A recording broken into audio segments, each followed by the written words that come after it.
topics and opinions expressed in the following show are solely those of the hosts and their guests and not those of W4CY Radio, its employees, or affiliates. We make no recommendations or endorsements for radio show programs, services, or products mentioned on air or on our web. No liability, explicit or implied, shall be extended to W4CY Radio or its employees or affiliates. Any questions or comments should be directed to those show hosts. Thank you for choosing W4CY Radio.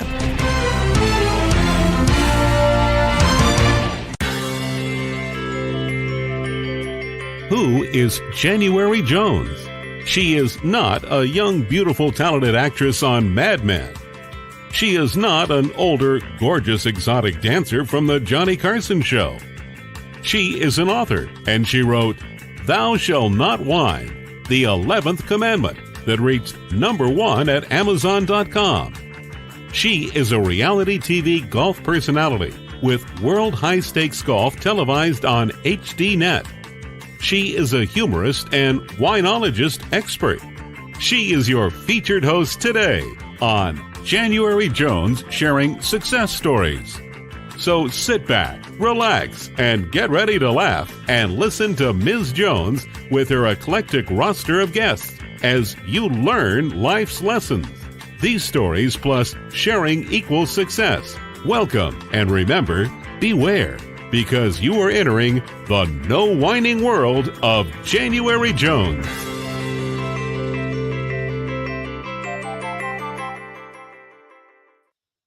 Hi, everyone. I hope you're having a terrific day. I'm January Jones, and I'd like to welcome you to our podcast today.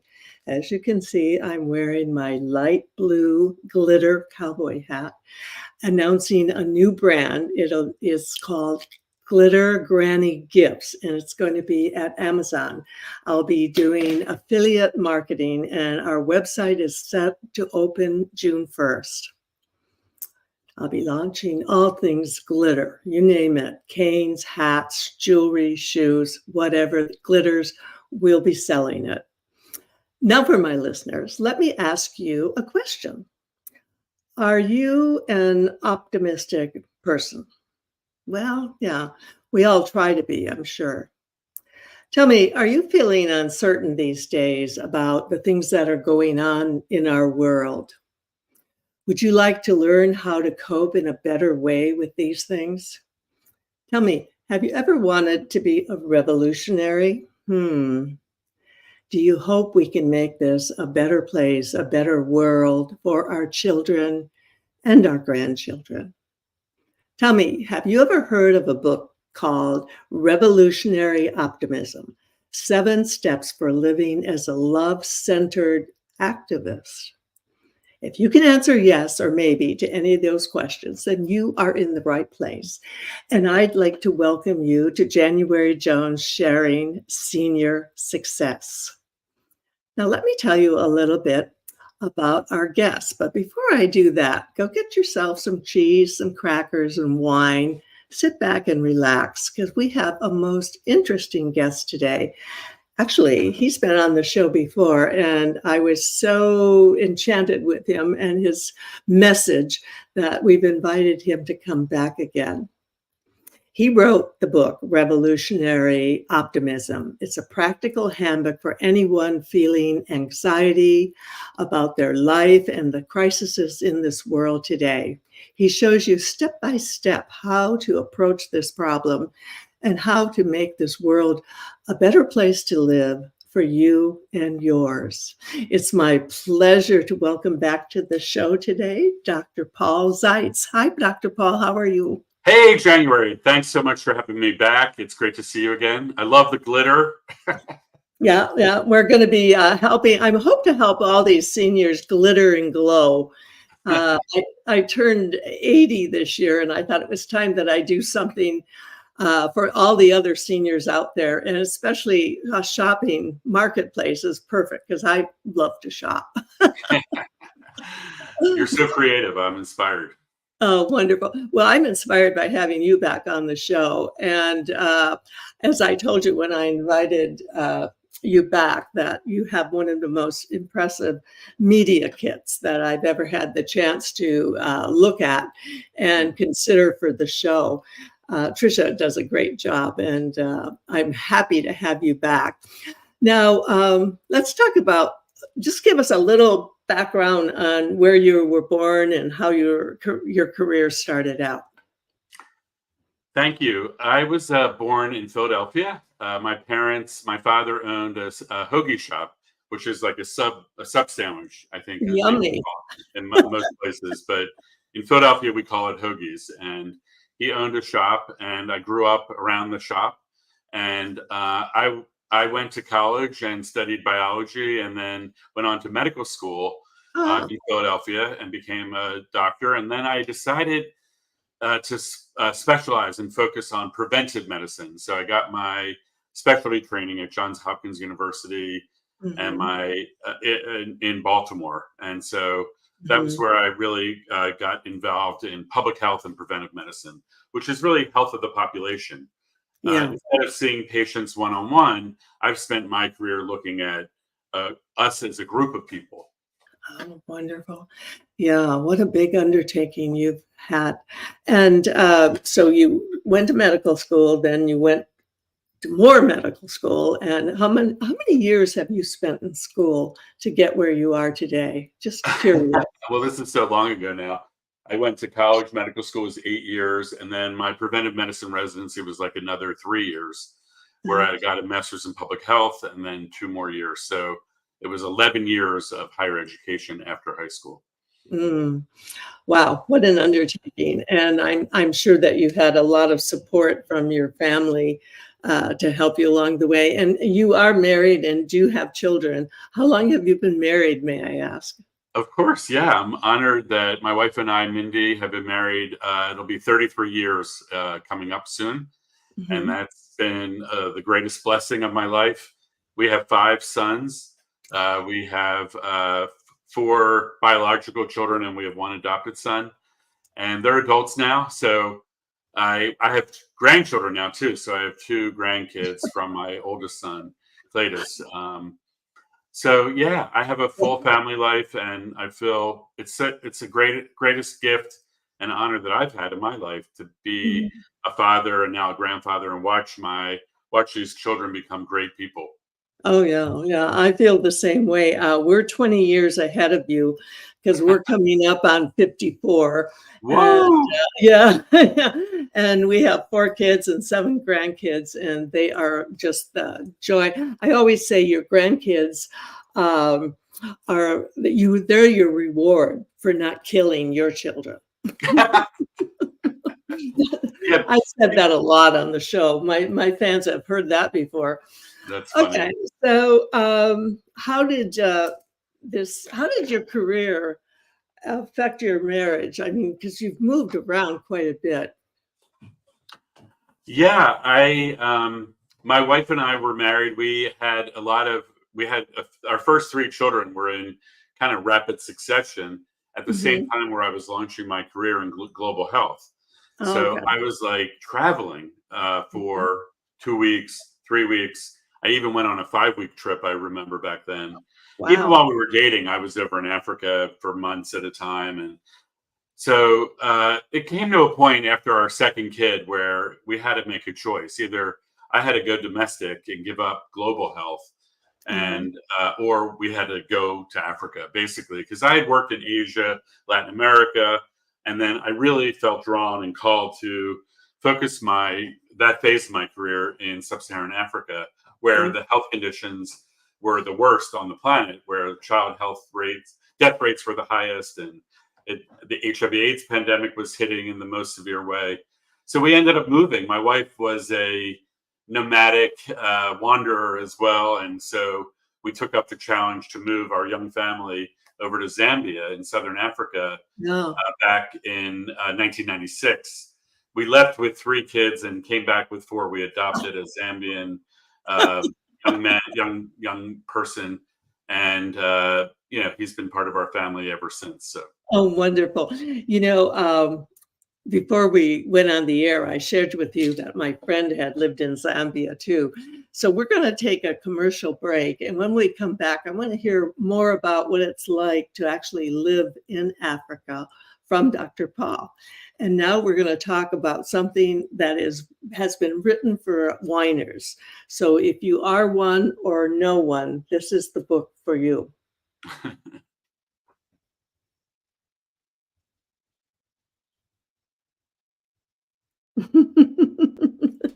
Lately, there's a whining epidemic in our world. People are even whining about whining. Are you sick and tired of listening to everyone whining all the time? So was January Jones, the author of Thou Shalt Not Whine, the 11th commandment that reached #1 at Amazon.com. Ms. Jones based her book on a survey of the top 10 things that people whine about at all ages and all stages of life. January is a success coach that can tell you how to help others.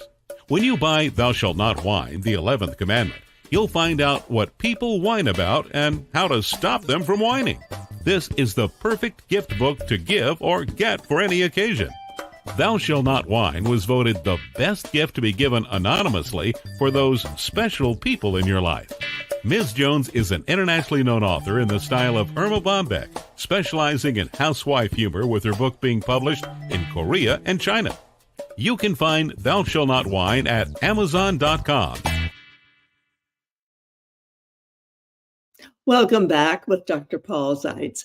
And before we took the break, we were talking about Africa. Share with us a few of your experiences and tell us what it was like to live in Zambia. Yeah, so I was living in Zambia in the late 90s, and my wife and I had 3 young children at the time. So we were living what I call a kind of a neo-colonial life. We were there working on behalf of the U.S. government. I was working for the U.S. Agency for International Development, and my wife was the embassy physician doing clinical medicine. So we were both supporting U.S. government efforts there. And we had a very comfortable lifestyle. We had a nice house, and we had a lot of people helping out with the kids. So that was a great gift. And I was working in the country at the time, and I was drawn to go work there because the child survival challenges were amongst the greatest in all of Africa. The child death rates, the under 5 mortality rate, the under 1 mortality rate were extremely high from preventable causes. Like we could vaccinate more effectively. We could give treatment for diarrheal disease and pneumonia and simple vitamins, for example. Vitamin A was, there was a high rate of deficiency, and we could find a way to create the health system so it could deliver those really life-saving entities, life-saving solutions. So the poverty was immense. 80% of the people were living on less than $1 a day. So I spent a lot of time traveling out to the compounds and the communities and around the country to the districts and, visiting the health centers. It was really very sad. And it turned out that we didn't know this when we went, but when we got there, we realized that we were living there when the AIDS pandemic was accelerating, and young adults, 15 to 44, were the greatest impacted. And so all these young, healthy people would get very sick and then die. And it was a very tough time. I would go to the University Teaching Hospital, which is in the center of the capital, the best hospital in the country. And the Zambians called it the departure lounge because they knew it as a place where you would go to die. So I went on tours there, and I was like, there were no antibiotics. There were no rubber gloves. There were 2 or 3 patients to a bed, people sleeping on the floors in the hospital, 1 doctor for a ward of 50 or 70 people. It was really, the level of care was so deficient from what I had understood basic human rights, the right to medical care should be. It was shocking at times. My gosh, that's interesting about the departure lounge room, because we're airline people. And when we talk about someone passing, we talk about them taking the flight west and flying west. So it's interesting how in different parts of the world, people have different ways of describing that. How long were you actually there with your family? We were there for 4 years. 4 years. I had an awakening of sorts. I was driving past that hospital I just mentioned one day, and I was going towards this intersection that I had traveled by many times. But this one day, right in front of me, there was a minivan at the side of the road. It had been there many times, but I hadn't really seen it. And it was a Christian Aid Youth Project. Mm-hmm. And guess what they were doing? They were selling coffins.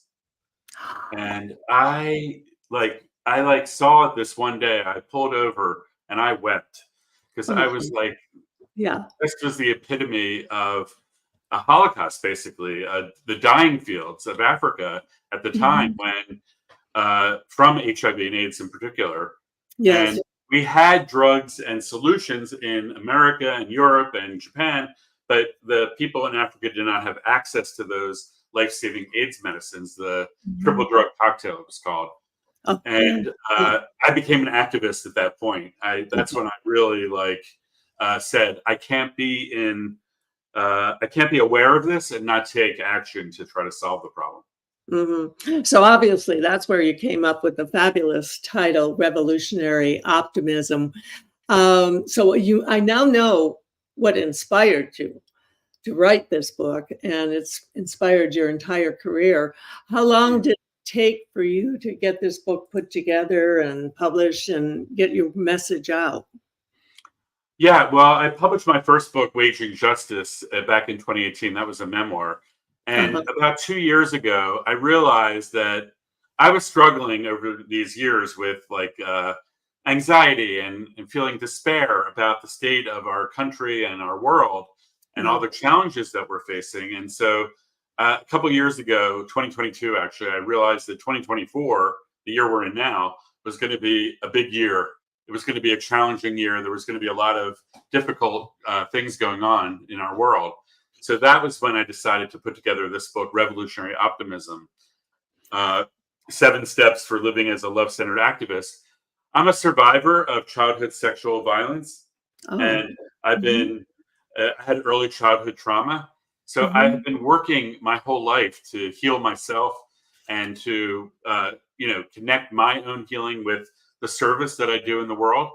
And I felt like at this time I was ready to share the best practices, the greatest hits, if you will, of how I have created my life, my journey of living as a love-centered activist, and to make it available to others. It's the book I wish I had when I was 15 or 20 or 30 or 40 or 50. And even you at 80, I hope that you'll find it also inspirational. Yeah, well, your timing is totally perfect because what a year we're having. And then it just seems like every time we turn the news on, it's something new, something worse, so much controversy.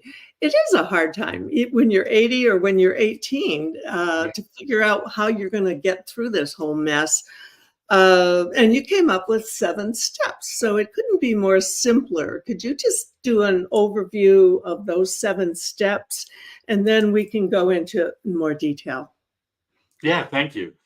So I wanted to make it simple. I wanted to make it fun too, and it's serious work though. So the first few steps, step 1, 2, and 3, are really about our self-fulfillment, our self-liberation. For us living as a revolutionary optimist, it's like figuring out how we want to serve. What is our soul's purpose? And how do we connect with a collective consciousness, meaning that we're not alone. We're in this together with all of humanity, actually. So, and then step 4 is the heart of the book. It's like where the life force of the book. It's called peace crafting. And it's about the relationship between myself and others. So like you and I are in a dialogue right now, or I'm in a dialogue with your listeners. So I came up with an approach called peace crafting, which I can go into more detail about that. That's how we relate to the other with respect and dignity and as listening friends and so forth. And then the last 3 steps of the book are 5, 6, and 7 are really focused on our collective liberation. It's about imagineering. What visions do we have for creating a better world? How do we build movements, love-centered movements? And then how do we spark peaceful revolutions? How do we use peaceful resistance to bring forward the change that we want? And how can we be unifying, like bringing ourselves together as people living here in the United States and globally, because the challenges are immense, and we need to unify as much as we can. And that pretty much breaks it down into finding out where you are yourself first, and then reaching out to others. And after our show that we did before, we talked about talking to people like in the supermarket, and just, Right. As you and I are doing now, and reaching out to people in your daily life. Give us some more examples of how people can actually reach out and make a difference. Yeah, so the book starts with "It's Go Time," and it's about starting right now, right today, with being aware that you're probably already a love-centered activist. Actually, you're already taking love actions, and every action counts, and that includes self-love and caring for yourself, taking care of your well-being in whatever way you do that. It's the relationships that you're in, taking care of your children or your partner or your extended family or your community. And then the broader service that we do, like the service you do by offering great products and great books and great information. That's a form of love-centered service that you're doing. So I think that's really the first step. And then waking up every day and going, how can I serve? Which part of those options are you going to pursue? So I think it's really important. People often say, oh, well, you've done this, you've done that. I can't, my actions don't matter. Right. Or I'm not having an impact. And I'm trying to address that up front. Like your actions do matter. Every love-centered action matters. And you already are doing enough and a lot. So take credit for it. Yeah. And how I want to mention also that you published the book, so you're self-published. And how did that experience, writing the book and publishing and now promoting it, how did that affect your life? It was great. I made a commitment that one way that I could serve others was to get this book out of me. And so I felt like it was the revolutionary optimism spirit within me. I had to get it out, and you have to have that kind of zest when you're trying to write a book, especially self-publishing a book.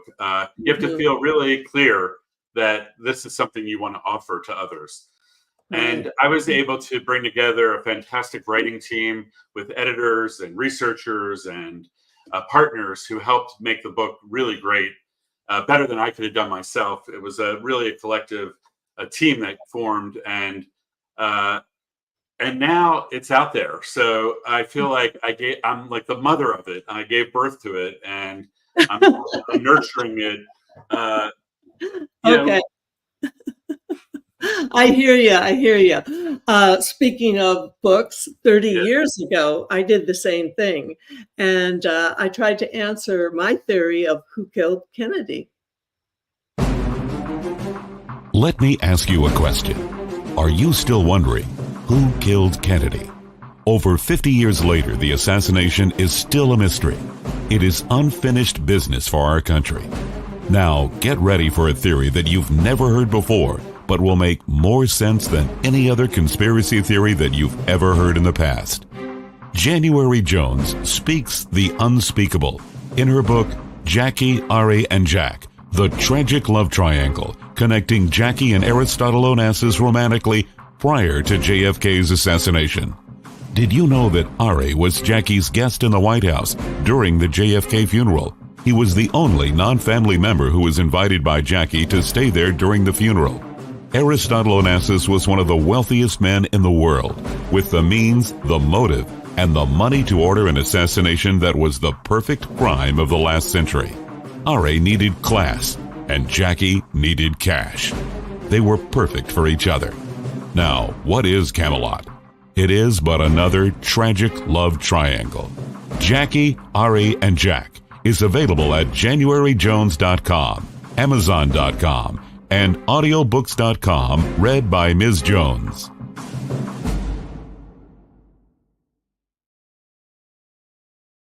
Welcome back with Dr. Paul Zeitz.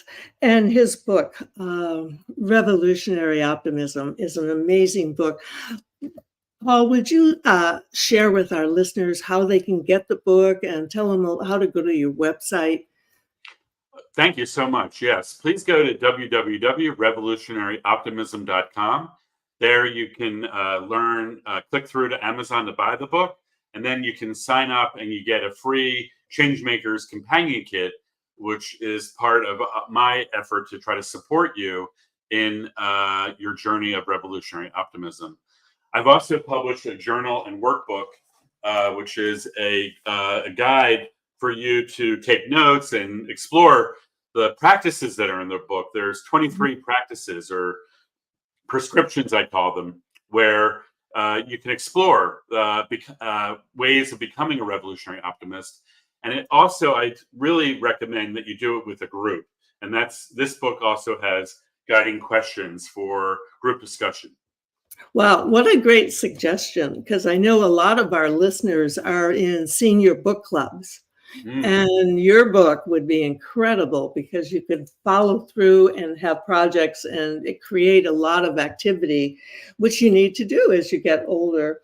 And this year is an election year. So how does optimism apply to our democracy? Because we want to have a robust democracy. And you have some pretty good ideas.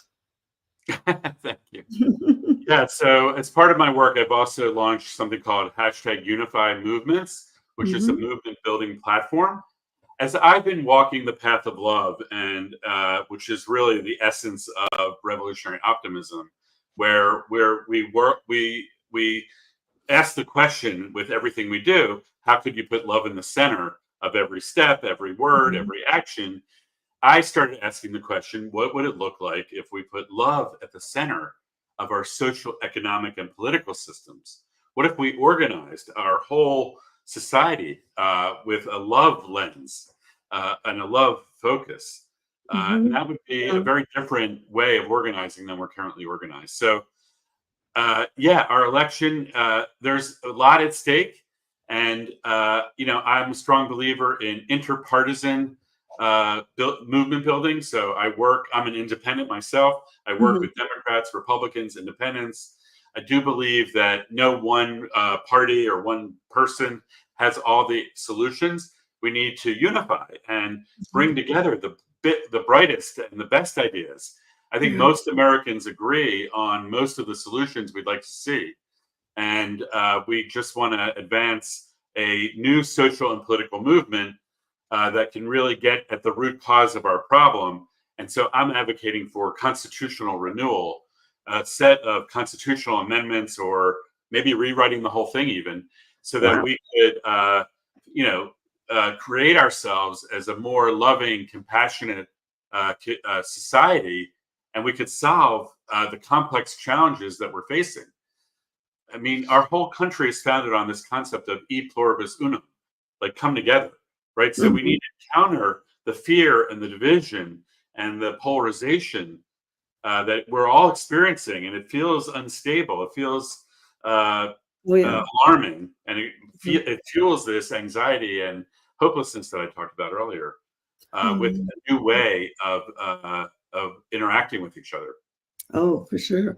That would be wonderful. I could listen to you all day. And, so many times now I'm hearing people say with the upcoming election, of course, being a senior, they say both of these candidates are too old. And mostly, sometimes they say they don't like either one of them. And then the horrible, horrible thing I hear is, I don't think I'm even going to vote. Oh, yeah, that's alarming. We already have a major challenge with our democratic participation. Less than 50 or about 50% of eligible voters actually participate in any one election. So that Yeah. means there's like 50% of people aren't even voting normally. Now, this election, I've heard the same thing where young people and elderly people, people of all ages, are kind of fed up.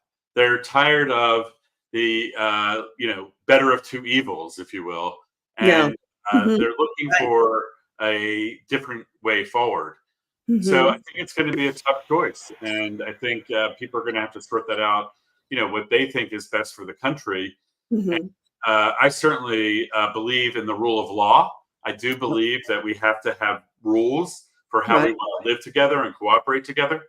For So sure. I'm like tacking towards people that generally believe in the rule of law as a basis for how our democracy functions. So Mhm. I think that's a starting point. But I want to hear from everyone. I don't want to close out anyone from Mhm. the possibility of doing peace crafting with them and connecting and learning what their perspectives are.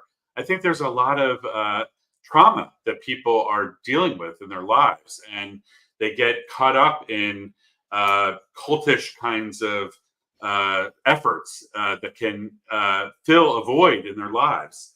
And Mhm. I think revolutionary optimism is a way to really figure out what you really believe rather than believing what someone else believes.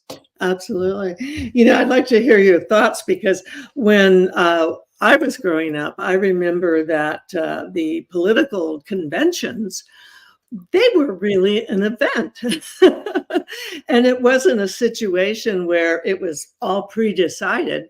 I can remember we would go day to day watching the television, and each day there would be different nominations, there'd be votes, there'd be discussions about the platform. And it was incredibly educational. Right. Yeah, and we Yeah. don't And have that was a that. more active participatory democracy for those that were participating back then. And you're Yeah. right. We have totally lost that kind of what people call deliberative democracy. It's been this campaign, for example, was like a coronation ceremony for both Yeah, candidates, actually. exactly. And it was like Yeah. predetermined by the parties. And then they had these primaries. In some states, the Democratic Party, for example, blocked all other candidates from even competing against the sitting president.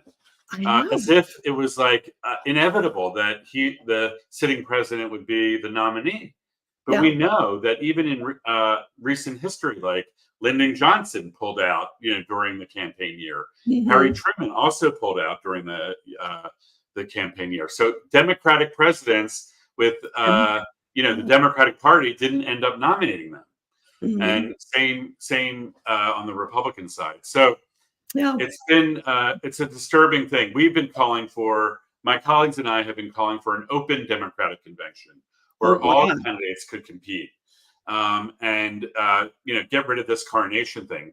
And that Yeah. would like change democracy in America. It would shock the country, shock It the world. And I don't know if that's going to happen or not, but it's still well, possible. I If read it's people interesting. out. I read an editorial today on just that topic, Oh, you and did? I think it would give the energy to everyone. Yeah. And it would be like, and I'm all for bringing in young, new people. Yeah. And I'm all for term limits at 2, which is probably never going to happen. But to have an Never say never. Never say never. Right. okay. That's where revolutionary optimism comes in. Mhm. And I just want to offer this as there are ways to build love-centered movements to transform the way things operate. We shouldn't assume that term limits is off the table. It should be on the table as a Mhm. reform, as a healing for Mhm. the way forward. I agree with you. Yeah. So Yeah. it's possible. Well, I know you've got a tough road to hoe here in this country, but we're going to take a break and hear about some priceless personalities like Dr. Paul, who have been on my show. And when we come back, I want to talk to you about the difficulty in doing this in Europe, worldwide, and some of your thoughts on NATO. We'll be right back. Have you ever met someone who was unforgettable? Someone who has touched your heart and soul? People who have faced difficult problems? People who have struggled to find solutions? People who fearlessly shared their stories.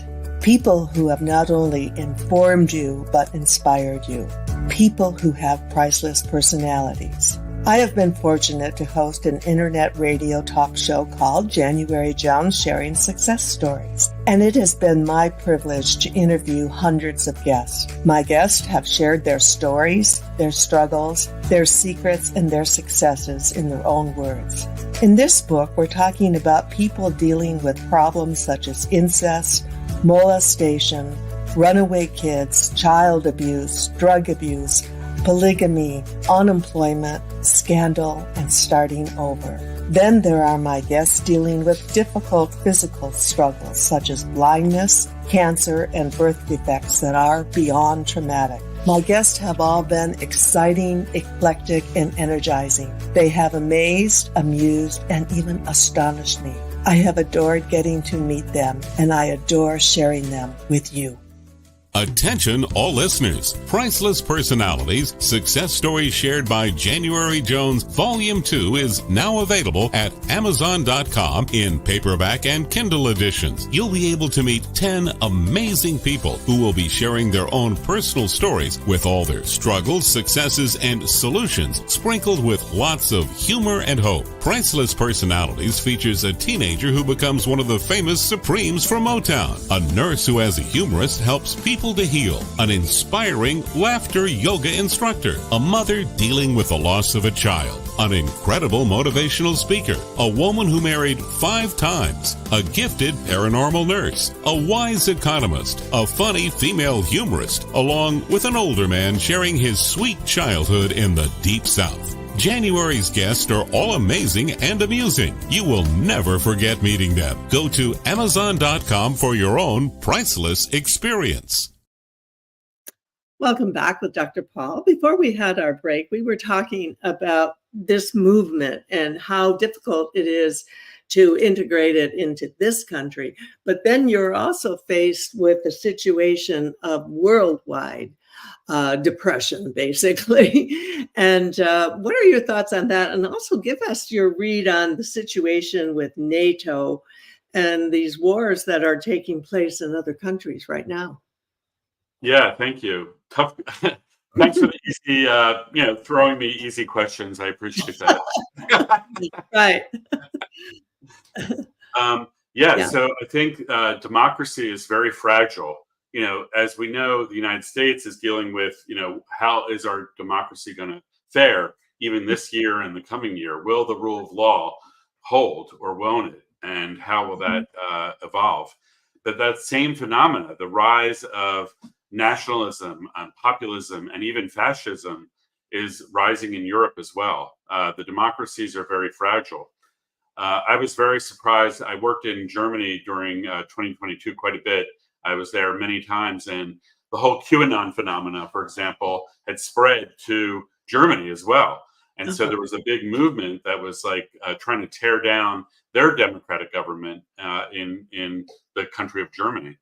And, I think that, President Trump really challenged NATO during his presidency and really wanted other European countries to step up to the plate and invest properly. I mean, I think that was a legitimate approach that he led at that time. But he also then undermined the positive effects of NATO, which I think is really dangerous because we're seeing the rise of Russia. We're seeing China and Russia coming together. The Ukraine war has been going on now for a couple of years. We've spent billions and billions of dollars. It looks like Russia is still superior and could dominate that environment. And many Europeans that I spoke to believe that Russia may not stop at the Ukraine border. It might go into other countries, even in Western Europe, Eastern Europe, Western Europe. So I think we're in a very dangerous time in Europe. It's been relatively stable since World War II, and it's volatile now, I would say. Right. And same with Israel-Palestine. The whole war going on there has also been quite intense effect globally. Oh, yeah. And that has just been affecting everyone because it was bad enough that we had the situation in Ukraine. And as you said, billions of dollars going there. And then now it's broken out again. And the Middle East situation is just something every administration has to deal with. And it's very frustrating, isn't it? 1542. Yeah, I traveled to Israel, Palestine in April, just a few Oh, weeks ago, about a oh, month ago. I was there for 8 days. I was wow. there for the Passover holiday, which is the festival of liberation in the Jewish religion. Uh-huh. And I was there during that time. And I spent a lot of time meeting with Israelis and Palestinians that were working together to come up Oh, with peaceful solutions. And it was the situation is dire, I would yeah. say. I Mhm. don't mean to be whining. No, not allowed.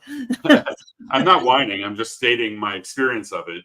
Sure. The trauma that people are living with. The Mhm. Israelis were hyper traumatized by the Hamas attack, the horrible, horrific brutality of Right. those 1,200 people that in that one day. And then, of course, the Iran attack, where 390 missiles and drones were shot at military targets, but also right to the heart of Jerusalem. And I Yeah. think that really was surprising to everyone there. And Yeah. so the sense of security, the sense that Israel would be a safe haven for the Jewish people, I think that idea is shattered now. Yeah. And then Sadly. on the other side, the Palestinians are witnessing what's going on in Gaza and the devastation that's being brought there, the famine, the thousands, close to 40,000 people at least, have been killed in the last Mhm. 7 months. And now the Israeli government is also increasing violence and attacks on Palestinians living in the occupied West Bank. And Yeah. many people don't know that that's really gotten much worse in the last since October 7th. Yeah. Mhm. Mhm. Good news. Yeah, look, I'm ready. Yeah, Anytime, anytime. there's a lot of trauma to be healed there, and it's good to know that trauma can be healed. Uh-huh. And there are Israelis and Palestinians that are working together on a political movement to come Yeah. up with a peaceful coexistence solution. There's a Yeah. group called A Land for All that I'm spending a lot of time with who have a new vision for peace, actually modeled after the European Union, two independent states and one confederation, one homeland confederation. And they Hmm. believe this is the formula to solve some of the intractable problems that have prevented a two-state solution in the past. Wow. So I left optimistically. We have a long road there too, but it's Mhm. possible that we could come out of this with a better solution. Well, and I think it's wonderful for you to share that because I think it's incredibly good news to hear that they are working together. We don't hear that much. Right. All we hear is it's so dead end and everyone's angry and not we hear there's no solution. We see people, politicians throwing up their hands.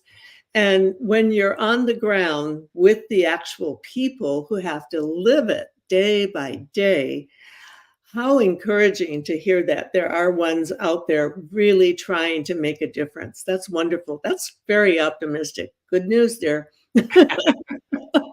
Yeah.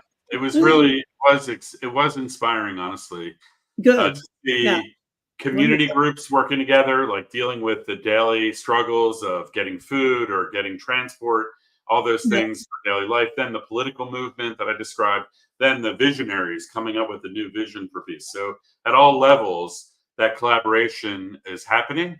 And it is an opportunity for us here in America to get behind some of those Mm, new sure. initiatives. Yeah, and it's, most people, the term revolutionary is, for a lot of people, it's negative. And they don't want to have a revolution. Obviously, no one does.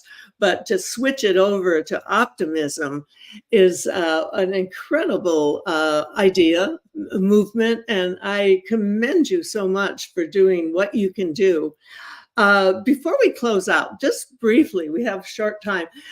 Touch on climate change. Climate. Yeah, I've been working intensively on the climate emergency. I think we're in a very dire situation, honestly. We're about on track to get to 2 degrees of warming Celsius, which is way hotter than humans have ever experienced. It's never been that warm while we've been around. Right. And so the good news is that we have the solutions. We can actually solve the climate emergency if we generate the political will and we're willing to all change and get off fossil fuels and shift to renewable energy, and then start figuring out ways to remove the carbon that we've already pumped up in the atmosphere.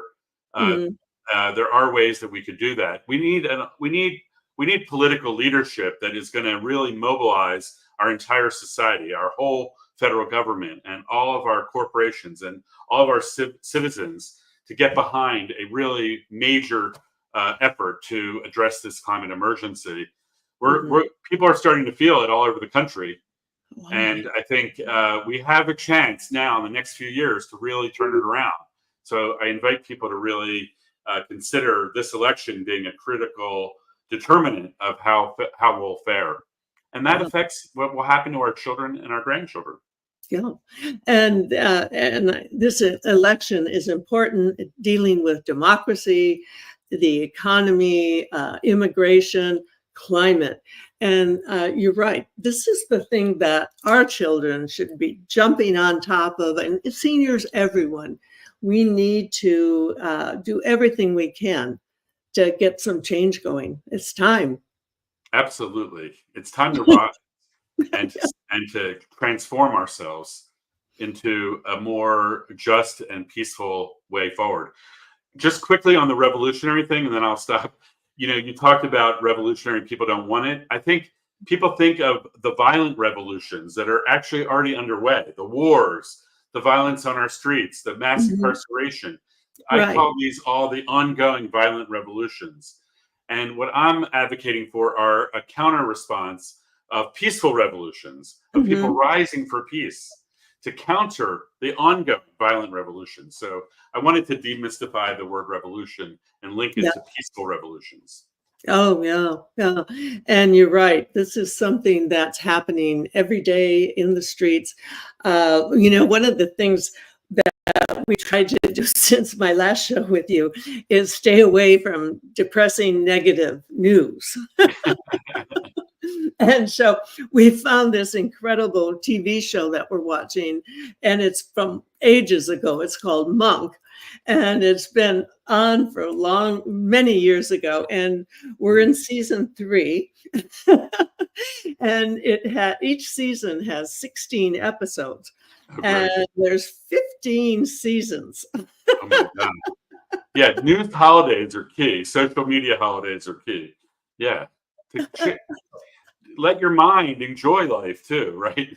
Oh, yeah. You have to take time out, and the bottom line is you have to laugh a lot and smile and have fun with this life we're given.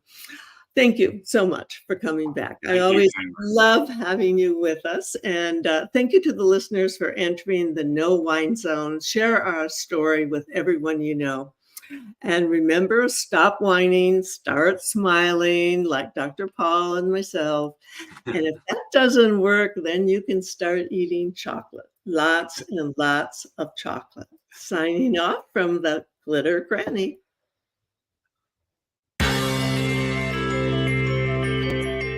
We want to thank you for listening to January Jones Sharing Success Stories. Always remember Ms. Jones' personal mantra: if you can think it, you can do it. That's what all of our guests have done with their lives, and so can you. You are the ultimate success coach in your own life. All you need to do will be to start sharing your own story with your family and friends. We hope that our guest stories will encourage you to explore an equation in your future that will combine your creativity plus connecting with others will enable you to be successful too. Always remember, your passion plus your purpose will equal prosperity as you explore the wonderful world of January Jones.